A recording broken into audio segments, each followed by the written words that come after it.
गुलिस्तान, कैसे हैं आप तमाम लोग और देखने वाले तमाम नाज़रीन को ईद का तीसरा दिन मेरे और करामत सनागर की जानिब से बहुत बहुत मुबारक हो।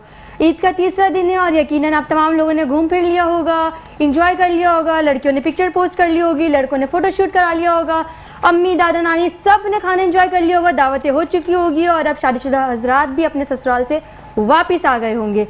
राव, मुझे ये बताएं कि आपकी ईद कैसी गुजरी? मेरी ईद तो पहली और दूसरी यही मेट्रो पे शो करते हुए गुजरी और बाकी जो टाइम है वो सोते हुए गुजरा। मैंने कहा था कि सोते हुए ईद नहीं गुजारना, फिर भी कुछ लोग ऐसे होते हैं जो सोकर ईद गुजारते हैं। जाहिर सी बात है, पूरे रमज़ान जागते हुए गुजारा है तो अब उसकी कसर तो निकालनी है। या वही कवर कर रहे जो मैंने बोला था कल के दिन। हाँ जी, बिल्कुल ऐसा ही है। और नाज़रीन, चलते हैं आज के हमारे मेहमानों की जानिब। और आज की जो हमारी पहली मेहमान शख्सियत है, जानी पहचानी शख्सियत है, अक्सर आप हमारे प्रोग्राम से और दीगर मुख्तलिफ चैनल्स पर भी मुलाहिज़ा करते हैं। कारोबारी शख्सियत है, समाजी शख्सियत है, चेयरमैन है पाक मेमन वेलफेयर जनाब मोहम्मद अशरफ मेमन साहब। अस्सलाम वालेकुम वरहमतुल्लाहि वबरकातुहू। वालेकुम अस्सलाम। तीसरी ईद आपको बहुत बहुत मुबारक हो। आपको भी बहुत बहुत मुबारक। और आपके साथ मौजूद हैं सोशल एक्टिविस्ट हैं और रूह रवा हैं सलमान कॉस्मेटिक और हरम ब्यूटी प्रोडक्ट्स के जनाब सलमान अहमद साहब। अस्सलाम वालेकुम। वालेकुम सलाम। खैर मुबारक। आपको कैसे आप? खैरियत से? अल्लाह का शुक्र है। और जो हमारे आज के तीसरे मेहमान हैं वो किसी तारीफ के मोहताज नहीं है। आपने रमज़ान की 30 दिन उन्हें देखा होगा हमारे साथ। बच्चों के सेगमेंट के होस्ट थे हम सब के दिल अजीज मोहम्मद शुराइम मुश्तबा। अस्सलाम वालेकुम शुराइम। वालेकुम अस्सलाम। कैसे हैं आप? अल्हम्दुलिल्लाह। ईद मुबारक। आप कैसे? मैं ठीक ठाक। ईद मुबारक। आपको भी ईद मुबारक। खैर मुबारक, खैर मुबारक। ईद का तीसरा दिन है। जी, अब ईद में गुजरने वाली है। माइक उठा लीजिए। जैसे अब बताइए। बहुत जल्दी जल्दी गुजर गए थे वैसे ईद बहुत जल्दी जल्दी। आपको तो यही टेंशन होगी मेरा स्कूल शुरू होने वाला है। ये भी टेंशन है, लेकिन और भी तो चीजें होती है। ईद में इतना अल्लाह। काम होता है, और भी काम होते हैं। क्या ऐसे क्या कौन काम से होता है? काम है? मेहमान आते हैं। तो आप खाना बनाते हो? मम्मा मम्मा बनाती ईदी हैं। ईदी मांगते हैं? नहीं, अच्छा, नहीं ईदी मांगते। तो मांगता है। ईदी तो हम सब मांगते हैं, जी जी। सबको मिलती है ईदी। तो हमें भी ईदी देनी होती है मेहमान को। अल्लाह, आपको और भी? घर का काम होता है, साथ में पढ़ाई, ये सब अल्लाह। छोड़ना। माइक को जरा करीब रखें आप शुराइम। फिर ये सब होता है ना, तो फिर ईद का दिन फ्री नहीं रहता बिल्कुल भी। अच्छा, कल आप पूछ रहे थे सब बच्चों से शो जी। के अंदर कि कितनी कितनी ईदी जमाई। अब आप ये बताएं आपकी कितनी ईदी जमाई? ये कोई बताने की बात नहीं है, नजर लग जाती है। मैं नहीं बताऊंगा। अच्छा, नजर लग जाती है। चलो मैं आपको इतना बता देता हूँ जी जी। कि बहुत अच्छी ईद जमा हुई है। अच्छी अच्छा, खासी कितनी ईद कितनी जमा। फिर भी अंदाजन अब उसने कहा तो नजर लग 2-4 जाती हजार, है। 5,000, 10,000, 20,000। 10,000 रुपए का कॉन्ट्रैक्ट ले लें आपसे कि 10,000 रुपए से ज्यादा होगी तो हमारी, 10,000 से कम होगी हाँ, तो ये फिर- सही है, ऐसा कर ले। कम होगी। कम होगी। फिर अपने अच्छा पास राव, रखें आपको आप। लग रहा है शुराम की बातों से कि ये वही बच्चा जो हमारे साथ रमजान के पहले दिन बैठा था? हाँ, नहीं वही है, मान लीजिए। मानना पड़ेगा। जी। अच्छा मुझे ये बताओ, आपने ईद के दिन क्या किया? कहाँ घूमने गए? किधर रहे? कैसे गए? ईद के पहले दिन तो आपको पता है ईदगाह में नमाज पढ़ने जानी होती है। जी जी। फिर हम दादा जान के पास गए कब्रिस्तान। वहाँ से आए तो आपको पता है कि मेरी बहन को गिफ्ट्स और बलून्स का कितना शौक है। उनके लिए हमने एक बलून लिया था और फिर घर आ गए। घर पे मम्मा पापा से ईदी ली और फिर मेहमानों का आना जाना। दूसरी ईद पे आपके यहाँ लाइव शो था तो वहाँ आए थे और अब फिर हाजिर हूँ। अब फिर वाह, हाजिर है। वाह, वाह, अच्छा शुराम, में एक सवाल करना चाहूँगी। जी। आपने ईद के आपने रमजान के 29 दिन जी। होस्टिंग की, बच्चों के सेगमेंट की। तो ये बताओ आपको होस्टिंग करके कैसा लगा? कोई नया एक्सपीरियंस आया या कुछ भी नए तजुर्बात? देखिए, सबसे पहले तो मैं स्टोरी टेलर और डिबेटर ही था। जी, वो तो हमें पता है, हम तो देखते आ रहे लेकिन करामत भाई ने कहा था कि आप शुराम को लें होस्टिंग करेंगे वो। लेकिन पहले तो मुझे डर लग रहा था कि मैं होस्टिंग कैसे करूंगा। लेकिन फिर करामत भाई ने मुझे ले ही लिया, होस्टिंग के लिए चूज किया। सब मुझे पहले कहते थे कि छोटा पैकेट बड़ा धमाका। अब सब बोलते हैं नन्ना होस्ट साशे के पैक में दस्तयाब है। वाह, वाह, वाह, अरे वाह। और जबरदस्त। हमारे साथ बहुत सारे लोग भी थे, जैसे साद भाई, उस्मान भाई और सलमान भाई भी थे, जिन्होंने मुझे इतनी अच्छी अच्छी मेरी फोटोज बेटा, की थी। उरूबा आपी का नाम लेना भूल गए, वो नाराज हो जाएंगी। वाह, सोच लो, ईदी नहीं मिलेगी रूबापी की तरफ से। सब थे। अब कितने नाम लूंगा मैं। जितने हाँ, लोग सही थे बात है, उतने सारे नाम। लोग लेगा। और बाबा भी थे, उन्होंने दस्तरखान सजाया था शहरी में। और बस ये और था, बस। रमजान में इतना मजा आया था। वैसे अब ईद भी जल्दी जल्दी गुजर रही है, जैसे रमजान जल्दी जल्दी गुजर रहा है। ईद तो गुजर गई ना, आज तो ईद का जी। तीसरा दिन हो गया ना, अब बची जी। नहीं है ईद। अच्छा, आपको पता है कि हमारे जो रमज़ान नशरियात थी वो हमने फ़लस्तीन के नाम की हुई थी, जी। तो फ़लस्तीन के लिए कोई पैगाम देना चाहोगे, कुछ कहना जी। चाहोगे? जी, मैं ये कहना चाहूँगा, जलता है मेरा कुछ, चलो उसको छुड़ाएं, जंजीरों को तोड़ें, उसे आज़ाद कराएं। वाह कि वाह, वाह। दोस्तों हमें रमज़ान और ईद में फ़लस्तीन कैसे हाल गुजार रहा होगा, उनमें तो इतनी बमबारी हो रही है। तो आप लोगों को मैं यही कहना चाहूँगा कि आप फ़लस्तीन को अपनी दुआओं में बहुत बहुत याद रखें। बिल्कुल बिल्कुल बेटा, बिल्कुल। अच्छा, अब क्योंकि आज आपके घर पे दावत है और आपको जल्दी जाना है और आपकी अम्मी ने स्पेशल रिक्वेस्ट की थी, मैं चाहूँगी कि देखने वाले नाज़रीन को आप छोटा सा जल्दी से पैगाम दे दें। जी नाजरीन, ईद का दिन है और ईद के दिन में हमें लड़ाई तो बिल्कुल नहीं करनी चाहिए और अच्छे से पेश आना चाहिए। और मैं फिर से कहूँगा कि फ़लस्तीन के लिए दुआ करें, और यही मेरा आज का पैगाम है। वाह, लड़ाई वाह, बिल्कुल बहुत नहीं खूबसूरत करें ईद पैगाम। के दिन। आम दिनों में भी लड़ाई नहीं करनी चाहिए वैसे, लेकिन ईद का दिन है, ईद का दिन तो खुशी का दिन है, तो इसीलिए हमें इसमें प्यार मोहब्बत से रहना चाहिए। बहुत बहुत शुक्रिया खूबसूरत पैगाम। शुराइम। अच्छा शुराइम, ये बताए आपकी जो छोटी बहन कल आई थी वो तो कल आपसे लड़ रही थी बैठी हुई स्टेज पे। अरे उनका माइक नहीं मिल रहा था, मुझे हाँ, माइक नहीं दे मिल रहा। दे। आप दूसरों को हैंड माइक पैगाम दे रहे चाहिए। हैं, आप दूसरों को पैगाम दे रहे हैं, लड़ना नहीं चाहिए। जी, मेरी बहन लड़ती नहीं है, अच्छा, उन्हें ना लड़ती पढ़ने नहीं का बहुत शौक है। उन्हें अच्छा, हैंड अच्छा। माइक चाहिए, किसी भी तरीके से मुझे इस पे बोलना है। आपने देखा था ना कि जी। पहले प्रोग्राम में कितना बोल रही थी माइक पकड़ पकड़ के। जी हाँ बिल्कुल। जब उन्हें ये वाला माइक लगाया था जो यहाँ पे लगता है, कॉलर माइक। कॉलर जी कॉलर माइक, तो वो उस पर खुश नहीं थी, मुझे हैंड माइक चाहिए, हैंड माइक चाहिए।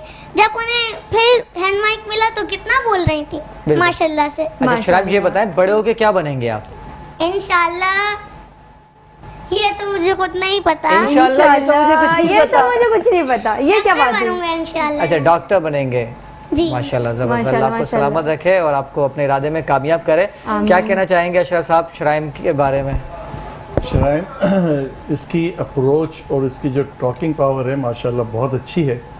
इसको एक अच्छा डिबेटर बनना चाहिए, इसको प्रोफेसर बनना चाहिए, और जिस तरह से ये पढ़ाई में अपने मामलात में जगता है, कीन है। बहुत सारे इसने हदीसें, बहुत सारे प्रोग्राम आप सल्लल्लाहु अलैहि वसल्लम के हवाले से, जी, बिल्कुल। पैगंबरों के हवाले से, अंबिया कराम के अंबिया हवाले से। कराम के हवाले से इसने पेश किए हैं बड़े ढंग से, बहुत सलीके से। और मुझे लगता है इन फ्यूचर में इसको एक अच्छा डिबेटर मैं इसको पाता हूँ, बच्चे को इसका कॉन्फिडेंस और इसकी जो अप्रोच है माशाल्लाह माशाल्लाह ज़बरदस्त। अच्छा शुराइम, आपका बहुत बहुत शुक्रिया क्योंकि आपको जाना है। और अशरफ साहब आपकी जानिब आऊँगा। जैसा कि आपने देखा कि पूरे रमज़ान में हमने फ़लस्तीन की बात की और आज ईद का दिन है, और कैसे हो सकता है कि आज के दिन भी हम फ़लस्तीनियों को भूल जाएं। क्या पैगाम देना चाहेंगे आप फ़लस्तीनी भाइयों को? मजमूई तौर पे हम आप जितने भी लोग हैं थोड़ा थोड़ा कहीं अपनी कंट्रीब्यूशन ज़रूर दे रहे हैं, लेकिन हमें वो रिस्पांस, वो बात अभी भी हमारे लोगों में नज़र नहीं आती। बहैसियत मुसलमान दुख का है मामला, बड़ा अफसोसनाक मामला है कि उस तरह उस एहतजाज को हमने पेश नहीं किया। दुनिया सारी हमसे ज़्यादा बेहतर तरीके से देखें। वो अब बात कर रहा था कोई कि साउथ अफ्रीका हमसे नंबर ले गया, दूसरे वो मुल्क नंबर ले गए, ब्राज़ील हमसे नंबर ले गया, अक़वाम मुत्तहिदा में उन्होंने पेश किया ये सारा बिल वगैरह। तो हमारे मुसलमान मुल्क जो हैं वो कहीं पे भी नज़र नहीं आए इसी तरह से। अच्छा, आप जो एक जुमला कहते हैं जो मेरे दिल को लग गया कि सारे मुल्क जो है ना वो आज़ाद नहीं है सिवाय फ़लस्तीन के। जी। तो ये बात बिल्कुल आया है कि इस वक्त जो तकलीफ़ है, जो मामलात हैं, जो जुल्म हो रहा है, और ये सारा दीन से निस्बत रखता है। हमारी दीन से निस्बत देखें, मस्जिद अक़सा की बात करते हैं हम, और ये सारे मामलात जाके वहीं जाके ठहर रहे हैं कि अगर कोई दूसरा मज़हब से कोई मुल्क होता तो अब तक कोई उसके लिए मसला नहीं था, सब सेटलमेंट हो जाते। इतना जुल्म, ईद के दिन भी 200 आदमी उन्होंने शहीद कर दिए, अल्लाह। और कोई पूछने वाला नहीं, कोई कहने। इतनी असम्बलीज में पास हो गए बिल, अक़वाम मुत्तहिदा में बहुत सारे बिल पास हुए, किसी तरह का कोई ऐसा रिएक्शन, कोई ऐसा पॉजिटिविटी के साथ काम नहीं हुआ। हमारे वो मुल्क जो कहते हैं तेल के हवाले से जो उनकी अपनी एक सपोर्ट है, वो उन्होंने उसमें कोई रिड्यूस नहीं किया कि भाई उन लोगों को तेल ना पहुँचे जो उसको सपोर्ट कर रहे हैं इसराइल को। ना हमारे यहाँ से कोई इतनी अच्छी तादाद में लोगों ने उसको रिस्पॉन्स दिया कि वो जो हम आप बात कर रहे थे कि प्रोडक्ट को जो है उसका बायकाट हो। देखिए बाज़ारों में जब चीज़ें मिलती, इससे बेहतर तो कतर रहा, इससे बेहतर तो वो छोटे ममालिक रहे जिनके यहाँ उनके कारोबार ही बंद हो गए, और हम लोग जो है उसी तमाशा बेनी में है और उसी तरह के मामलात हो रहे हैं। अच्छा, अब जो थोड़ा बहुत अभी आपने ये जो किया है, इसके बाद कुछ थोड़ा बहुत हमारे यहाँ से कोई 1-2 जमातों ने काम किया है जी हाँ। और उसका पॉजिटिविटी थोड़ी नज़र आई कि हाँ भाई कुछ जागा है, लेकिन मजमूई तौर पे जो होना चाहिए हमारे यहाँ से रिस्पॉन्स मिलना चाहिए वो नहीं मिल पाया, जिसका अफसोस भी है। और इसमें हम सब इसमें शामिल हैं। हमें हमारा किरदार, हमारे रवैये आगे जाके इसकी जवाबदेही हमारे लिए भी है, हमें भी देना पड़ेगा। बिल्कुल अशरफ साहब, ऐसे अफसोस और वो है ना कि माजरत के साथ हम ऐसी कौम है, जब तक हमारे ऊपर ना गुजरे, हमारे ऊपर मुसीबत ना आए, तब तक हम चीज़ों को महसूस नहीं करते, आंख बंद करके बैठ जाते जैसे कोई मुसीबत है ही नहीं, जबकि हमें सब दिख रहा है कि किस तरीके से फ़लस्तीन के लोगों के ऊपर मजालिम किए जा रहे हैं। लेकिन हम अब भी देखते हैं कि इसराइली प्रोडक्ट्स का बाइकआउट कुछ लोगों ने नहीं किया, उस जगह पे जाके बैठ रहे हैं, खा रहे हैं, उनकी चीज़ इस्तेमाल कर रहे हैं, और ना सिर्फ इस्तेमाल कर रहे हैं, बहुत ढर्रे से स्टेटस भी लगा रहे हैं और शो कर रहे हैं कि हम इस जगह पे बैठे हुए हैं। देखिए कितनी गलत बात है। आप भी राव साहब एक बता रहे थे, एक प्रोग्राम था, उस प्रोग्राम के अंदर फ़लस्तीन की बात हो रही थी और इसराइल प्रोडक्ट उसके वहाँ पे पड़ी हुई थी, फ्रंट पे पड़ी हुई थी। तो अब आप और हम इतना भी शऊर नहीं है, हमें इतनी भी समझ नहीं है, तो आप मुझे बताएं कि हम कहाँ हैं। अच्छा, बात इससे भी हटके एक और भी है ना कि अभी आप देखें, वो आप सल्लल्लाहु अलैहि वसल्लम के बारे में कहीं थोड़ी सी बात हो गई थी, कहीं कुरान शरीफ के हवाले से, तो हमने वो हमें चेक करते रहे हैं। हमारे ज़मीर को आस्ते आस्ते हमें बिल्कुल उन्होंने सुला दिया है। देखा जाए तो किसी ज़माने में कोई छोटी सी बात होती थी तो लोग निकल आते थे और बहुत बड़े पैमाने पे निकलते थे, दिन रात वो एक ही बात होती थी कि ये जो है इसको रिवर्स किया जाए, जो हमारे दीन के खिलाफ जाती थी बात। अब हम कहीं छोटे मोटे कोई 25-50 हज़ार आदमी निकल जाते हैं, 1 घंटे का सिंबॉलिक हमारा एहतजाज होता है, इसके बाद दुनिया में फिर मस्त हो जाते हैं। लेकिन उस एहतजाज का मकसद भी तो ये है कि सोशल मीडिया पे दिखावा मकसद बन गया है। असल में जिस वजह से हमें वो करना चाहिए एहतजाज, जो हमारा मेन मकसद होना चाहिए, वो मकसद नहीं रहा। अब मकसद है स्टेटस लगाए, लाइक्स ले, कमेंट्स ले और अपनी प्रोफाइल बिल्डअप करनी। बिल्कुल यही बात है, यही बात है। सलमान अहमद साहब की जानिब चलते हैं और सलमान अहमद साहब से मौक़िफ़ रहते हैं कि इनका क्या मौक़िफ़ है फ़लस्तीन के हवाले से।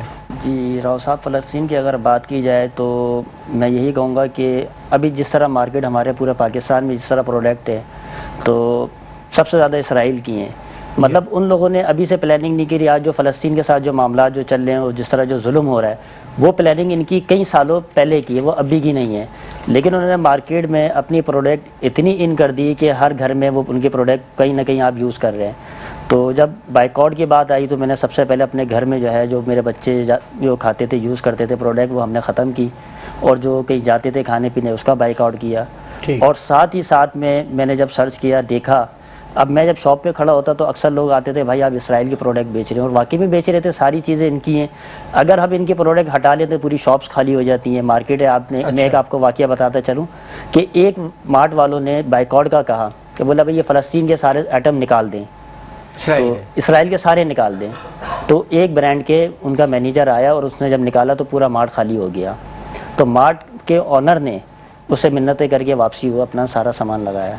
बात यह है कि जब हम पाकिस्तानी आगे कोई स्टेप नहीं उठाएंगे, उनके मुतरादिफ कहीं प्रोडक्ट लॉन्च नहीं करेंगे, तो हम पर इसी तरह वो मुसल्लत होते रहेंगे। हर प्रोडक्ट का अल्टरनेट तो पाकिस्तानी प्रोडक्ट मौजूद है। हाँ, लेकिन बहुत सारे जैसे मार्केटिंग नहीं है, कोई आगे स्टेप नहीं ले रहा, बहुत सारी प्रोडक्ट अभी भी नहीं है। जिस तरह मैं बात करता चलूँ कि जिस तरह शैम्पू है, कि जिस तरह इसराइली के जिस तरह शैम्पू वो हमारे अभी नहीं है।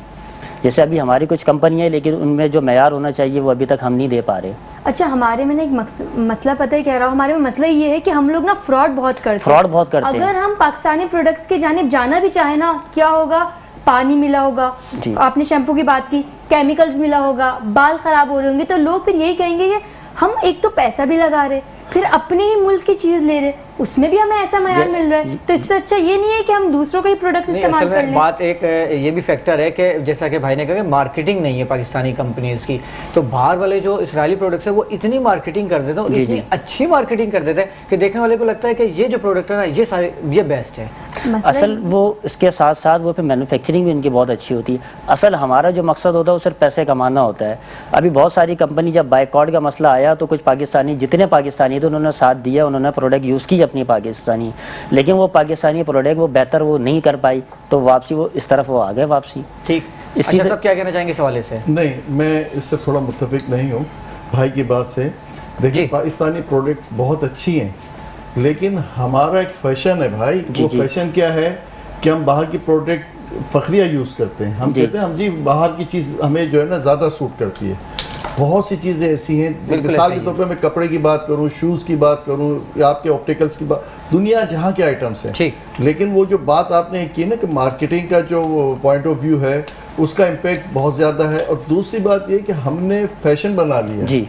ये फैशन जो है ना ये हमें ऐसे तबाह कर रहा है। ऐसे ऐसे। अच्छा अच्छा साहब, कतर कलामी की माजरत चाहता हूँ कि वक्त हुआ जाता है एक ब्रेक का, तो नाज़रीन मिलते हैं एक छोटे से ब्रेक के बाद। वेलकम बैक नाजरीन। दौरान वक्फा हमें ज्वाइन किया है सैयद आसिफ हुसैन साहब ने, जो कि सोशल एक्टिविस्ट है और रोशन पाकिस्तान के मीडिया कोऑर्डिनेटर है। अस्सलाम वालेकुम आसिफ साहब। वालेकुम अस्सलाम, कैसी हैं आप? खैरियत मैं से? ठीक ठाक। आपको ईद का तीसरा दिन बहुत बहुत मुबारक हो। खैर मुबारक, मेरी तरफ से भी आप सबको बहुत बहुत ईद मुबारक। खैर मुबारक। आप बताएं आपकी ईद कैसी गुजरी? मेरी ईद भी पूरा महीना मैं आप लोगों के साथ ही था बिल्कुल। और फर्स्ट सेकंड ईद भी हम लोग सब साथ ही रहे। आज भी हम साथ ही हैं और बाकी जो है अब सो की ईद गुजरेगी और इंशाल्लाह आगे भी साथ रहेंगे रोशन पाकिस्तान में, क्योंकि ये हमारे रोशन पाकिस्तान के कोऑर्डिनेटर्स भी हैं। कोऑर्डिनेटर भी हूँ और अब जो है वर्किंग चलेगी रोशन पाकिस्तान की तरफ राव करामत भाई के साथ, और हर संडे आप इंशाल्लाह हमें देखेंगे रोशन पाकिस्तान में। इंशाल्लाह।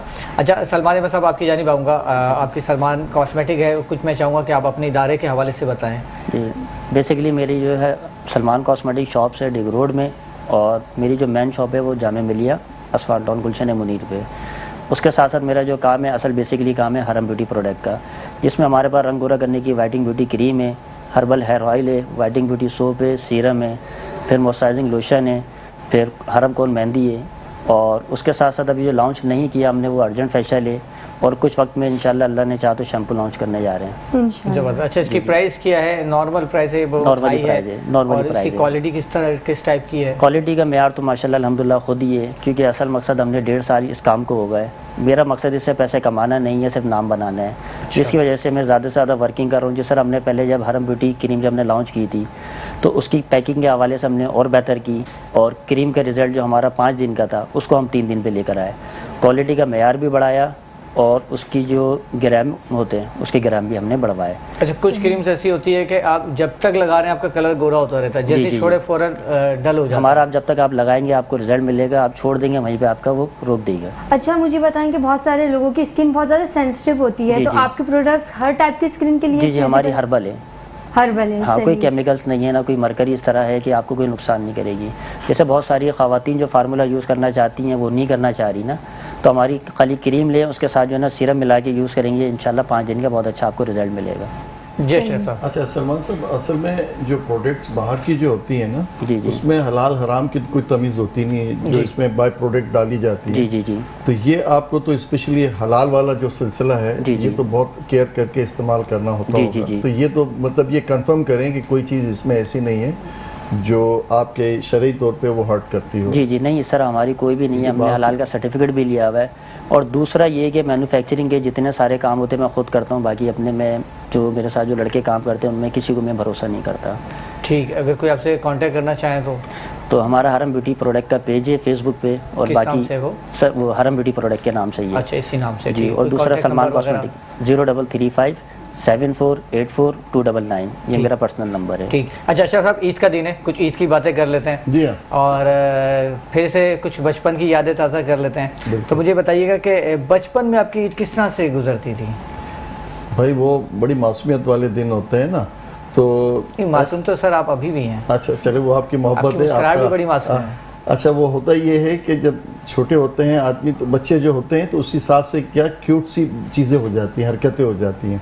अब कहीं आप जो है वो बेल बजा के भाग जाते हैं, कहीं जो है आप जो है शरारत करते हैं, कोई चीज़ छुपा लेते हैं, तो वही शरारतें, वही सारा सिलसिला, होमवर्क आपने जो है पूरा किया नहीं होता, वो मासूमियत आपके चेहरे पे होती है, फिर थोड़ा बहुत कहीं झूठ सच का भी आंसर होता है। लेकिन वो क्यूट सी शरारतें जो हैं वो हर बच्चा अपनी उम्र के साथ कर रहा होता है। ठीक। तो वो माशाल्लाह वो सारी जो खेल कूद के हवाले से देखें, तो फिटनेस के हवाले से देखें, तो वो सारी मेमोरीज में वो बड़ी गोल्डन होती हैं। आदमी फिर से चाहता है कि उम्र का वो हिस्सा फिर दोबारा रिवर्स हो जाए। अच्छा और वो अशरफ साहब, मैं चाहूँगी कोई ऐसी याद जो आप हमारे नाज़रीन के साथ शेयर करना चाहे, बचपन की कोई ऐसा वाक़या ईद का जो आपके लिए बहुत यादगार हो, कुछ ख़ास हो, कुछ ऐसा? अब एकदम सडनली आपने पूछ लिया मुझे, थोड़ी सी रिकॉल करना। हम बचपन की suddenly शरारत पूछते। बताएं, ये बता दें बचपन में किस टाइप के खिलौने हुआ करते थे? अच्छा उस वक्त तो छड़े अच्छा, लड़कों का था कि ना राव पहले ना छड़े वाली गन बहुत ज्यादा इस्तेमाल करते थे, ईद आई नहीं और ना अम्मी परेशान वो हो तो गई। खैर आज भी करते हैं बच्चे, मैंने देखा। आज वैसे कम हो गया, लेकिन अम्मी अक्सर मेरे भाइयों को कहती थी अगर कोई लेकर आया घर में गन तो मुझसे बुरा कोई नहीं होगा। तो आपने ऐसी कोई याद है? देखिए वो होता ये था कि वो जो आपने वो जो हम कहते थे ना पठान वालों के पास वो जो निशाने से हम लगाते थे वो जी, जी। जो बिल्कुल। लगाते छुआरे वाली। थे, तो आप छुआरे वाले तो जो है आपके 5 हो जाते थे, आप बोलते थे 3 हुए। वो पठान बेचारा जो है वो आप गड़बड़ा जाता था, फिर आप 10 होते थे तो आप कहते थे 6 हुए। तो 5 रुपए 10 रुपए के वो लगते थे, उसमें वो निशाना आपका कभी तुक्के में लग गया तो लग गया, वरना फिर आप अपने हिसाब से जो इनोसेंसी में आप पूरा का पूरा। फिर एक कैमरा होता था, आपको याद है, बहुत जी, छोटे जी, जी, होते थे तो वो आपको नजर आता था उसमें। अब तो बहुत जिद्दत हो गई ना बहुत सी चीज़ों की, तो इस तरह से छोटी छोटी चीज़ें बड़ी क्यूट सी रहती थी। और बात यह है कि जब बड़े साथ होते थे तो फरमाइशी प्रोग्राम बड़े चलते थे, बाप के साथ, बुजुर्गों के साथ, तो बड़ी प्यारी यादें हैं और आदमी बहुत इंजॉय करके लाइफ, वो जो हसीन लाइफ है ना बचपन की, वो आदमी कभी नहीं भूलता। मजमूई ये तौर बात पे तो है, देखा जाए। बिल्कुल। और वो जो दौर है वो तो फिर सलमान क्या साहब, आपका बचपन, जी, आपकी बचपन की ईद किस तरह से गुजरी? असल मेरे से जो छोटा वाला भाई है, हम दोनों ज़्यादा क्लोज है ना, तो हम दोनों पैसे जमा करते थे और अब्बू को मार्केट लेकर जाते थे, इलाके से वो गन्नी लेते थे। और अब्बू खास तौर पे जो है ना हम आप दोनों भी गन के शौकीन थे? अरे जी जी जी सही। अच्छा आसिफ भाई, आप बताएं आपकी कोई बचपन की ऐसी याद, कोई वाकया? अच्छा, बचपन जो मेरा गुजरा ईद का, खासकर ईद और बकरीद, तो हमारे वालिद साहब जो हैं वो चारों भाइयों में छोटे हैं सबसे। तो सबसे बड़े ताया के घर पे हमें लाजमी तकरीबन सारे भाइयों को, अब्बू के तमाम भाइयों को बड़े वाले ताया के घर पे जमा होना होता था। और मुझे अच्छी तरीके से याद है कि हम सारे कज़न जो है वहाँ एक जगह जमा होते थे बड़े ताया के घर पे। अशरफ भाई, आप यकीन करें, ना मोबाइल का दौर था, ना जी कुछ हाँ। था, ना मोबाइल हमारे पास होते थे। और जब हम सारे कज़न एक गैदरिंग लगा के बैठते थे तो आपस में पूरे एक महीने की डिस्कस करते थे कि वो कि मैं इतिकाफ़ में बैठा, कि मैंने इस तरह करा।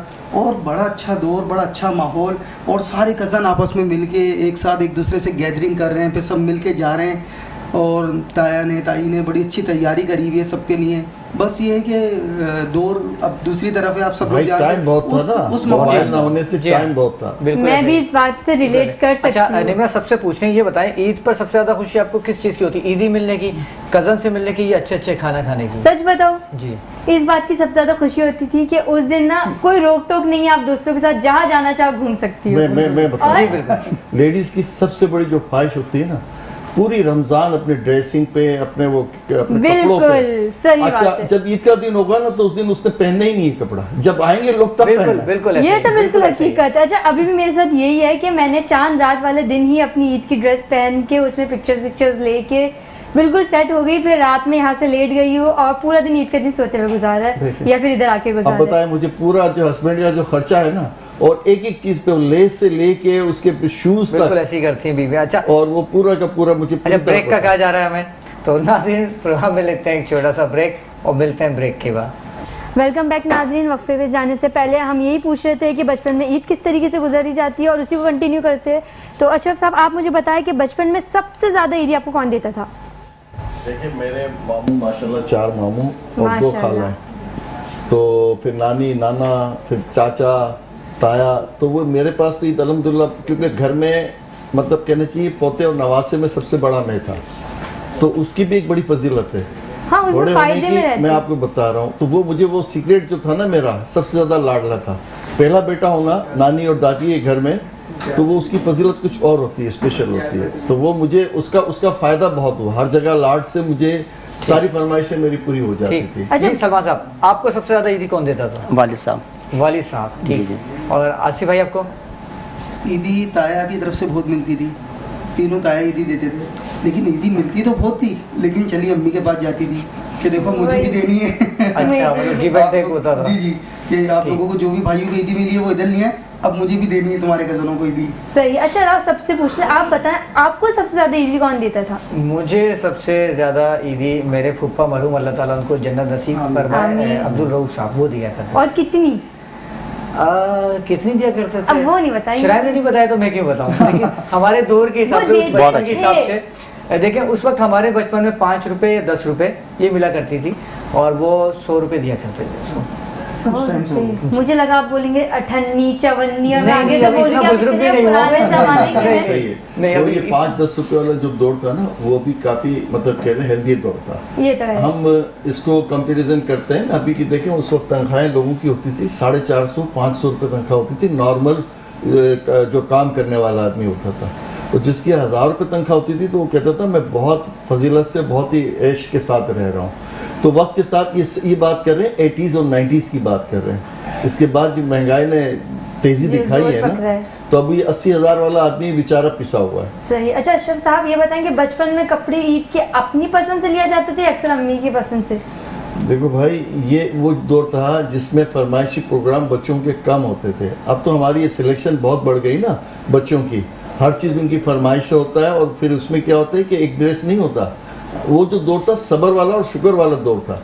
अच्छा, वो ड्रेसेस होते थे ना, तो वालदा अपने हिसाब से एक नहीं 3 बच्चे हैं, तीनों बच्चों के तकरीबन एक जैसे ही कपड़े होते थे और बहुत ज़्यादा फैंटेसियाँ नहीं होती थी।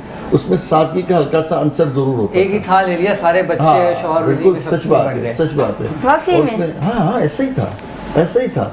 और मैंने तो वो अपने पुराने दौर में लोगों को ऐसे भी दिखाया कि दर्जी घर पे आके कपड़े सीखे जाता था। जी। लेकिन मेरे दौर में तो खैर बाजार से आता था। लेकिन कहने का मकसद है कि ये शेख साहब सारी आपका वही दो तो नहीं था यूनियन के बिस्किट भी जिसमें 4 आने के 4 मिला करते थे? भाई आप कह सकते हैं, बिल्कुल ऐसा ही है, ऐसा ही है। और जिसमें वो 8 आने की जो है ना गाय की गोली मिलती थी बड़ी जो, और 1-2 रुपए की कुल्फी भी मिलती थी। अब आप जब चलेंगे ठीक है। अच्छा, लेकिन बात ये है कि वो जो दौर था ना, ये जो अभी दौर है, आप अभी देखें आइसक्रीम में भी कह रहा हूँ कि 10 किस्म की आइसक्रीम है। आपके 4 बच्चे हैं ना, चारों के टेस्ट अलग अलग हैं। एक को ब्लूबेरी चाहिए, एक को कुल्फा चाहिए, एक को पिशावरी चाहिए। उन सबको अपने अपने टेस्ट याद हैं। आप लेने, अब पहला हमें क्या होता था, वो आइसक्रीम आ जाती थी, अगर 1 पाउंड है या आधा किलो है तो उसमें सब सैरो शिकर हो जाते थे। अब वो दो जी जी, जी। कंटिन्यू करें। तो वो बात सारी आती है कि अब चॉइसेस बढ़ गई हैं, सिलेक्शन बढ़ गया है और फैंटेसियां बढ़ गई हैं। ठीक। और फिर भी शुक्र नहीं है। ठीक, सलमान अहमद साहब, बचपन में क्या सोचा था आपने कि बड़े होके क्या बनेंगे? सच में तो जिस तरह हर बच्चे से पूछते हैं क्या बनेंगे बड़े होके, तो हम बोलते थे डॉक्टर बनेंगे, कभी बोलते थे ये बनेंगे। लेकिन जब एजुकेशन में आया तो मेरा लेक्चरर का जो है ना बहुत ज़्यादा शौक था। ठीक। तो अल्हम्दुलिल्लाह मैंने डबल मास्टर्स भी किया हुआ है माशाल्लाह। और डबल ग्रेजुएशन भी किया हुआ है, फिर हाफिज़ भी हूँ। क्या बात तो है। एक मास्टर्स नहीं हो रहा। तो फिर ICM मैंने एडमिशन लेने गया था, तो एडमिशन भी होता है 30% जो मेरे को डिस्काउंट भी मिल गया था। लेकिन उस वक्त गुंजाइश नहीं थी। करते करते जब तालीम से फारिग हुआ तो फिर बिजनेस की तरफ आ गए। अच्छा, ईद का दिन है और बचपन की बात हो रही है, कोई बचपन का एक शेर जो ईद कार्ड पे लिख के किसी दोस्त को दिया हो? डब्बे में डब्बा डब्बे में की, ये सबसे बड़ा मशहूर था। लाखों में एक। अच्छा अशरफ साहब, आपने पहले दिन नहीं सुनाया था, मुझे आज सुनना चाहूंगा आपसे। क्या सुनाओ आपको? शेर ईद का कोई कार्ड पे लिख के दिया, अरे अगर याद आ नहीं, रहा अब तो ऐसे तो याद नहीं है। हो। याद नहीं आ रहा। सच्ची बात है कि एकदम आप सडनली पूछ लेते हो तो बहुत सी चीजें ऐसी होती देखे ना, हैं। यही हम तो तो ऐसे हसीन है ही हमारे करते शो का कि वाह। स्क्रिप्टेड कुछ नहीं अच्छा, होता। जी, जी, जी। scripted जो नहीं, होता बात सही वो है, फिल्म सही बनी है। होता है। ऐसे ही होता है। अच्छा, सच बात है कि वो जो दौर था ना, बड़ा इनोसेंसी वाला दौर था और बहुत खुशी देता था। ठीक। अब प्रैक्टिकल लाइफ के बहुत हिस्सों में हम आ गए अच्छा, तो वक्त कम है, मैं जल्दी जल्दी सवाल करना चाहूँगा। कोई आपके खानदान की एक ऐसी रिवायत जो आप समझते हो कि सिर्फ आपके ही खानदान में होती है वो रिवायत और किसी के खानदान में नहीं होती? शादी ब्याह के मौके पे किसी भी हवाले से कोई रिवायत? अच्छा देखिए, सब जगह मेरा तो ख्याल क्या होता है, रूठे भी लोग होते हैं ना, तो वो उन दिनों में ज़्यादा एम्फसाइज होता है कि इनको राज़ी कर लिया जाए। और ये मैं समझता हूँ तकरीबन हर अच्छे घराने में ये बात होती है कि ठीक है, दुख सुख है, नाराज़गियाँ हैं, तो ये ज़्यादा अच्छा मौका होता है कि शादी ब्याह का मौका हो या ये बड़े दिन हो, ये जैसे ईद के दिन आते हैं, तो इनमें कोशिश की जाती है कि दरगुजर किया जाए और उसको मनाया जाए। सलमान साहब, कोई लतीफ़ा याद आ रहा है आपको? नहीं, अभी फिलहाल कुछ भी याद कोई नहीं आ लतीफ़ा रहा। नहीं, कोई भी ज़हन में आ रहा हो, याद करें, सुना दें। शेर याद आ रहे हैं बहुत हाँ, सारे। शेर सुना दें। शेर सुनाएं। रश न करना मेरी इन राहतों पर आज तुम, एक वाह। दौर गुजार आया हूँ मैं दर्दो सितम का। क्या बात, वाह। क्या बात है। जबरदस्त। जबरदस्त। अच्छा शेर, बहुत अच्छा शेर। ठीक है। अच्छा, वाइंड अप का कहा जा रहा है, लेकिन मैं जाने से पहले शामिल करना चाहूँगा, जल्दी से कोई पैगाम दे दें नाज़रीन को। अच्छा भाई, ये जो ईद तो गुजर गई, आने वाला वक्त ज़्यादा मुश्किल है, तो बस ये ख्याल करें कि आपके इर्द गिर्द जो लोग हैं जो थोड़े से कमज़ोर हैं, फाइनेंशियली कमज़ोर हैं, मामलात में उलझे हुए हैं, उनकी दाद रसी करें, ठीक। बिलवास्ता तौर पे इनकी ठीक। दिलजोई करें और किसी न किसी तरह हेल्प आउट करें। ठीक। तो अल्लाह ताला आपको उसका अजर भी देगा और आपको ओके बरकत देगा। ओके ओके प्रोग्राम अपने इख्तिताम को पहुंचा। बातें बहुत सारी करनी थी लेकिन क्या करें, मजबूरी है। आप तमाम की आमद का बहुत बहुत शुक्रिया और उम्मीद करता हूं नाज़रीन का आज का ये शो आपको बेहद पसंद आया होगा। आप हमारे इस शो को हमारे फेसबुक पेज बज़्म सनागर और यूट्यूब चैनल राव करामत सनागर पर मुलाहिजा कर सकते हैं। ईद शो खत्म हो गया और ईद का आज आखिरी दिन था, लेकिन हर इतवार की दोपहर 2 बजे आप रोशन पाकिस्तान शो में मुझे और निमरा राई को देख सकेंगे, हमारा शो देख सकेंगे। और तब तक के लिए मुझे और निमरा राई को इजाजत दीजिए। अस्सलाम वालेकुम व रहमतुल्लाहि व बरकातुहू।